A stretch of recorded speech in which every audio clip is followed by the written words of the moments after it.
Hello दोस्तों, स्वागत है आपका एक और नए वीडियो में।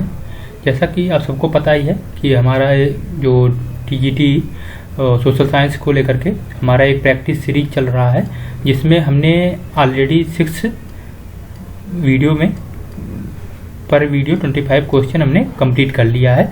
और आज हमारा ये सेकंड मतलब नेक्स्ट 7th वीडियो है, जिसमें आज हम फिर से देखेंगे कि जो PYQs आए हुए हैं उनको लेकर के कि किस प्रकार के क्वेश्चन आए हैं। और ये एक तरह से आप सबका MCQs टेस्ट है, ठीक है। और आप सब भी काफ़ी अच्छा रिस्पांस दे रहे हैं और वीडियो भी अच्छे से देख रहे हैं, लेकिन मैं आपसे कहूँगा कि उसको आप और भी जहाँ पर भी आप ऐड हो वहाँ पर आप शेयर कर दिया करो, जिससे जितने भी बच्चे हैं सबको उसका लाभ मिले, ठीक है। चलिए स्टार्ट करते हैं आज का हमारा फर्स्ट क्वेश्चन। और आपको पता ही है, जिन्होंने अभी तक वो वीडियो नहीं देखा आप देख लीजिएगा, प्लेलिस्ट आपको एक मिल जाएगा हमारे यूट्यूब चैनल पर ही, वहाँ पर सब कुछ है। और डिस्क्रिप्शन बॉक्स में फर्स्ट वीडियो का और सेकंड वीडियो का आपको लिंक भी मिल जाएगा। चलिए आते हैं अपने क्वेश्चन पे। क्वेश्चन नंबर फर्स्ट हमारा जो आज का आप लोगों को देखने को मिलेगा, चलिए देखिए यही है। आपको पता ही है कि मैं PYQs ही डायरेक्ट लेकर के आया हूँ। और यहाँ पर देखिए ये इससे पहले हमने 150 क्वेश्चन कर चुका था, ठीक है। ये हमारा दूसरा सेट है, मतलब ऑलरेडी 100 क्वेश्चन हो गया है, फिर 50 और हो गया है। आज हमारा 25 और हो जाएगा, मतलब 175 क्वेश्चन आज हमारा टोटल कंप्लीट हो जाएगा। आई होप आप समझ पा रहे होंगे, जिन्होंने पहले से वीडियो देखा होगा उसको पता होगा। चलिए स्टार्ट करते हैं फर्स्ट क्वेश्चन। कपास का सबसे बड़ा निर्यातक कौन सा देश है? चीन है, जापान है, संयुक्त राज्य अमेरिका है, फ्रांस है। कौन है? ऑप्शन नंबर 3 कौन है? USA, संयुक्त राज्य अमेरिका। चलिए आते हैं नेक्स्ट क्वेश्चन पे, जो हमारा आज का नेक्स्ट क्वेश्चन है। चलिए थोड़ा सा लॉन्ग क्वेश्चन है तो मैं हिंदी में ओपन कर देता हूँ। लाभ अधिकतम करण के लाभ सिद्धांत के संदर्भ में निम्नलिखित में से कौन सा कथन सही है? पॉजिटिव वाला पूछा है, ठीक है। नंबर पहला क्या है? औद्योगिक अवस्थिति का अधिकार प्रतियोगिता की स्थितियों द्वारा अभिलक्षित होता है। नंबर दूसरा, किसी उद्योग की अवस्थिति में मांग को सबसे महत्वपूर्ण चर माना जाता है, मतलब चरण माना जाता है, चर माना जाता है। इसमें से कौन सा सही है? इसमें दोनों सही है, मतलब first and second both correct है। किसके? लास्ट सिद्धांत के संदर्भ में, ये भी ध्यान दीजिएगा, किसके? लास्ट सिद्धांत। आई होप आप समझ गए होंगे। चलिए आते हैं नेक्स्ट क्वेश्चन पे, थोड़ा सा फास्ट करते हैं, ज़्यादा समय ना लगाते हैं, जिससे कम समय में ज़्यादा से ज़्यादा क्वेश्चन कर सकें। चलिए, चावल का सबसे बड़ा उत्पादक देश कौन सा है? चीन। अच्छा, एक चीज़ और भी मैं आपको बता दूं, जैसे इस तरह का ये जो क्वेश्चन है ना, ये एक तरह से स्टैटिक जीके भी हो जाएगा, तो ये 2021 के अनुसार है। अब इसमें जिस प्रकार से आया है, आप 2025 का भी आंकड़ा एक बार देख लीजिएगा, 25 का नहीं 2024 में जो आया होगा उसके अकॉर्डिंग, ठीक है। तो ये भी देख लीजिएगा। इससे क्या है कि आपको पता चल जाएगा, जैसे यहाँ पर चावल का उत्पादक देश पूछा है तो आप जा करके इस समय का देख लीजिए, ठीक है। तो इस तरह से ये PYQ इसी प्रकार से है। चलिए आगे बढ़ते हैं। नेक्स्ट क्वेश्चन हमारा क्या है?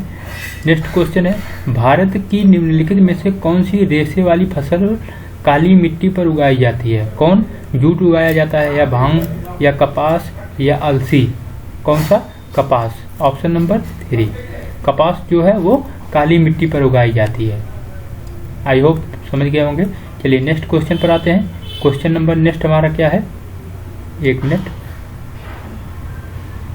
हाँ 55 नंबर क्वेश्चन है, मुझे लगा कि वो 53 नंबर क्वेश्चन था। चलिए नेक्स्ट क्वेश्चन है, गहन निर्वाह कृषि के संदर्भ में कौन सा कथन सही है? नंबर पहला, यह भूमि पर उच्च जनसंख्या दबाव वाले क्षेत्र में प्रचलित है। और नंबर दूसरा क्या है? सारा काम हाथ के औजार से होता है। कौन सा? गहन निर्वाह कृषि। ये ध्यान दीजिए, इसमें जो भी काम होता है वो हाथ से, जैसे आपने एक सुना होगा हथकरघा। हथकरघा एक बल्ब बहुत प्रचलित है इस समय, वो भी एक प्रकार का इसी तरह का है कि हाथ से सारी चीज़ें की जाती है। इसमें दोनों ऑप्शन सही है, first and second both correct. चलिए आते हैं नेक्स्ट क्वेश्चन पे। नेक्स्ट क्वेश्चन हमारा क्या है? नेक्स्ट क्वेश्चन देखते हैं। उससे पहले अभी तक जिन्होंने चैनल को सब्सक्राइब नहीं किया है, चैनल को सब्सक्राइब कर लीजिए, जितने भी नए कैंडिडेट हैं। और वीडियो अच्छा लगे तो एक लाइक जरूर करिएगा, प्यारा सा कमेंट भी जरूर करिएगा। चलिए, निम्नलिखित में से कौन सा भारत में विशेष आर्थिक क्षेत्र SEZ में से एक है? कौन है? कांडला विशेष आर्थिक क्षेत्र, ठीक है, इसको ध्यान रखिएगा। इस तरह का क्वेश्चन इस बार बहुत ही ज़्यादा आ रहा है। पीजीटी का आप लोगों ने PYQ लगभग देखा ही होगा, ठीक है। चलिए, राष्ट्रीय मार्ग 1 NH1 भारत के किस राज्य या केंद्र शासित प्रदेश से होकर के जाता है? जम्मू एंड कश्मीर, आपने एक देखा होगा, ठीक है, वही है। और NH24 भी एक बार देख लीजिएगा, ठीक है। और चलिए नेक्स्ट क्वेश्चन पर आते हैं। हमारा जो नेक्स्ट क्वेश्चन क्या है, चलिए आई होप दिख रहा होगा आपको। क्वेश्चन है, प्रशांत सुनामी चेतावनी प्रणाली यहाँ पर एक स्थान है में स्थापित की गई थी। कब स्थापित की गई थी? 1965 में। 1965 में स्थापित की गई थी। नेक्स्ट क्वेश्चन आज हमारा क्या है? नेक्स्ट क्वेश्चन आते हैं जी। यहाँ पर देखिए, ये जियोग्राफी से रिलेटेड अभी ज़्यादा क्वेश्चन आ रहा है। निम्नलिखित में से कौन सा तीव्र गति वाले भूस्खलन का प्रकार है? रॉक स्लाइड या मडल फ्लो, ठीक है। इसमें कौन सा तीव्र गति वाला है? मडल फ्लो है, ऑप्शन नंबर सेकंड, ठीक है। ऑप्शन नंबर सेकंड आपका करेक्ट है। चलिए आते हैं नेक्स्ट क्वेश्चन पे। नेक्स्ट क्वेश्चन हमारा क्या है? हाँ देखिए, निम्नलिखित में से कौन सा एक अंतर्जात खतरा है? ठीक है, अंतर्जात मतलब अंदर, पृथ्वी के अंदर से। ज्वालामुखी आपदा, ये भी आपको पता है पृथ्वी के अंदर से आता है। सुनामी भी एक प्रकार से आंतरिक खतरा ही है, ठीक है। अब सुनामी कैसे आता है ये आपको पहले से ही पता होगा। भूकंप तो ऑलरेडी, इसी में थोड़ा कन्फ्यूजन होगा क्योंकि लोग सोचेंगे ये तो पृथ्वी के ऊपर से है, लेकिन इसका मेन रीजन तो अंदर से ही आता है ना, तो इसी वजह से आपका तीनों ऑप्शन करेक्ट है। चलिए आते हैं नेक्स्ट क्वेश्चन पे। नेक्स्ट क्वेश्चन हमारा क्या है? चलिए हाँ, नेक्स्ट क्वेश्चन हमारा देखिए, 10 क्वेश्चन इतने समय में हम सब कर चुके, पता भी नहीं लगा होगा। और यही हम चाहते हैं कि थोड़े समय में ज़्यादा क्वेश्चन हो जाए।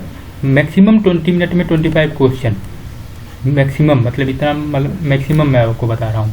आपदा प्रबंधन के लिए एक प्रारूपी समुदाय आकस्मिकता योजना में निम्नलिखित में से कौन सा चरण शामिल होते हैं?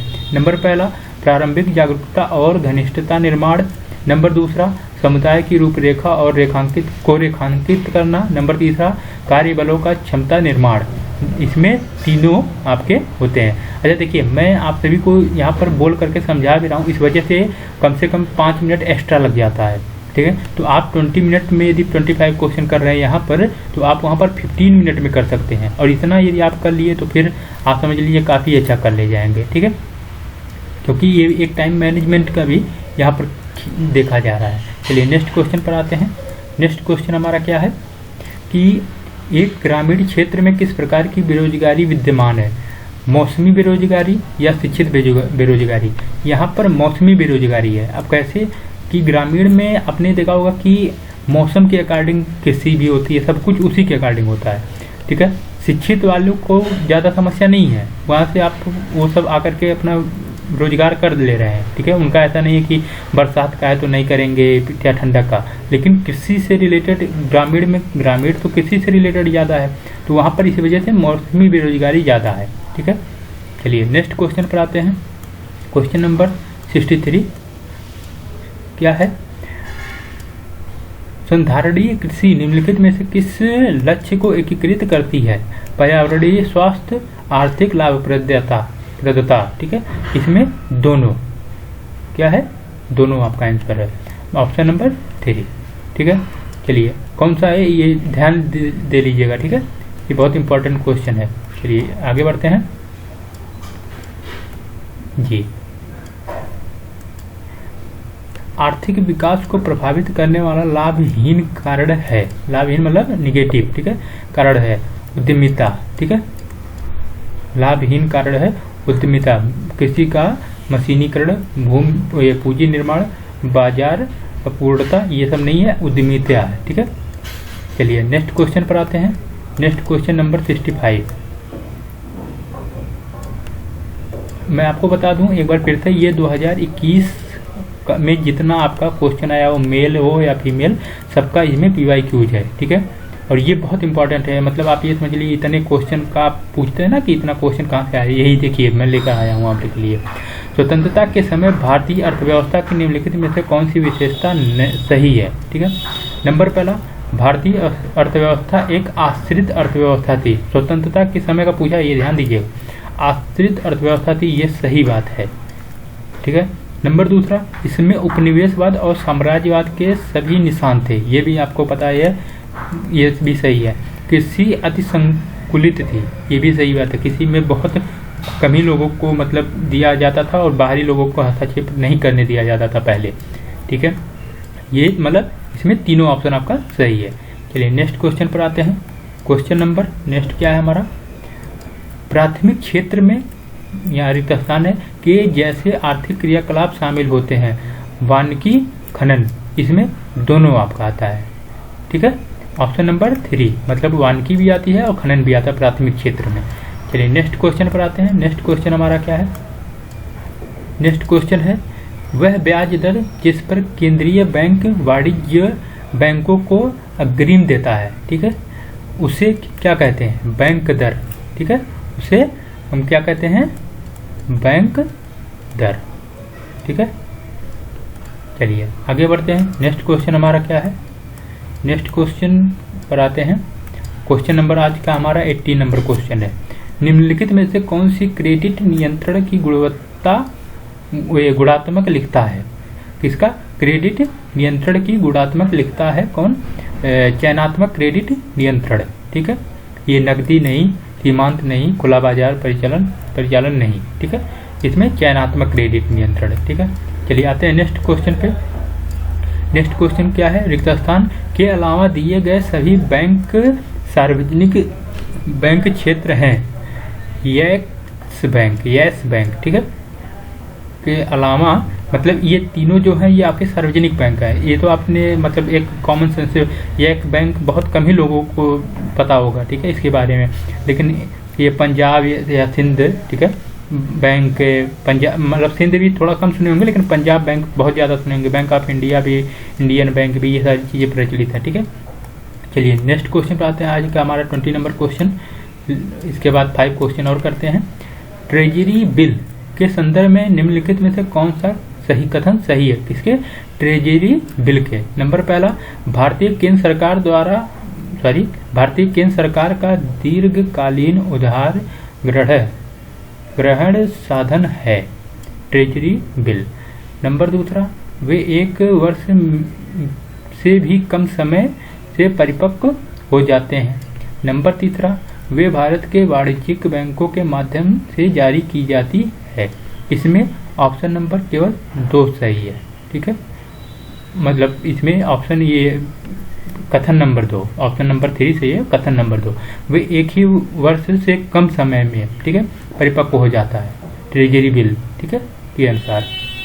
चलिए आगे बढ़ते हैं। हमारा जो नेक्स्ट क्वेश्चन है, नेक्स्ट क्वेश्चन पर आते हैं, क्वेश्चन नंबर 71। ठीक है, और अच्छा ये भी मैं आपको बता दूं, जो लोग अब इस क्वेश्चन को कर रहे होंगे उनको पता चल रहा होगा कि उनका प्रिपरेशन कितना अच्छा हुआ है। यदि आपको ये सब पता ही नहीं चल रहा है कि ये क्वेश्चन किस चैप्टर से आया है, इसका मतलब आपको आपके दिमाग से ऊपर से जा रहा है, तो आप समझ लीजिए कि आपका कुछ निगेटिव ही है। ठीक है, चलिए आते हैं क्वेश्चन पर। निम्नलिखित में से कौन सी वह सूची है जिसका उल्लेख ब्रिटिश भारतीय संविधान अधिनियम 1935 में किया गया था? समवर्ती सूची, प्रांतीय सूची, संघ सूची। इसमें दोनों, ये 2 ही किया गया था, समवर्ती का और प्रांतीय का, संघ सूची का नहीं किया गया था। ठीक है, ये ध्यान दीजिएगा। चलिए आते हैं नेक्स्ट क्वेश्चन पे। नेक्स्ट क्वेश्चन क्या है, आज का हमारा लास्ट 3rd क्वेश्चन है ये। 1 मिनट, हाँ जी, चलिए। मध्य सूची का निम्नलिखित में से कौन सा युग्म सही है? निगम कर राज्य सूची है, जनगणना संघ सूची है। इसमें ऑप्शन नंबर आपका 2 सही है। निगम कर ये राज्य सूची का नहीं है सिर्फ, ठीक है, मध्य सूची का निम्नलिखित में से कौन सा युग्म सही है? ठीक है, चलिए आगे बढ़ते हैं। नेक्स्ट क्वेश्चन हमारा क्या है, ये देखिए आ गया पॉलिटी। ठीक है, भारत में राष्ट्रपति और राज्यपाल दोनों को उनके किसके द्वारा सलाह दी जाती है? मंत्रिपरिषद के द्वारा। ठीक है, किसके? मंत्रिपरिषद के द्वारा सलाह दी जाती है। आई होप आप समझ गए होंगे। अच्छा, मंत्रिपरिषद केंद्र का भी होता है, राज्य का भी होता है, इतना तो आपको पता ही होगा। चलिए, भारत में राष्ट्रपति निर्वाचन के द्वारा होता है, किसके? निर्वाचन गण सदस्यों के द्वारा। ठीक है, चलिए आते हैं नेक्स्ट क्वेश्चन पे। नेक्स्ट क्वेश्चन क्या है आज का हमारा, यह लास्ट क्वेश्चन है। इंडियन नेशनल लोक दल पार्टी का प्रतीक चिन्ह क्या है? चश्मा। ठीक है, ये ध्यान दीजिएगा। तो जितने आपके नेशनल दल हैं उनका एक चिन्ह याद कर लिया। जैसे देखिए जो प्रचलित है उनका जल्दी नहीं पूछेगा, लेकिन जो बहुत ज़्यादा प्रचलित नहीं उनका पूछ सकता है। ठीक है, चलिए आज हमारा हो गया 25 क्वेश्चन, और फिर मिलते हैं नेक्स्ट वीडियो में। और अभी तक जिन्होंने चैनल को सब्सक्राइब नहीं किया, चैनल को सब्सक्राइब कर लीजिएगा। चलिए आज के लिए इतना ही। Thank you so much. Jai Hind.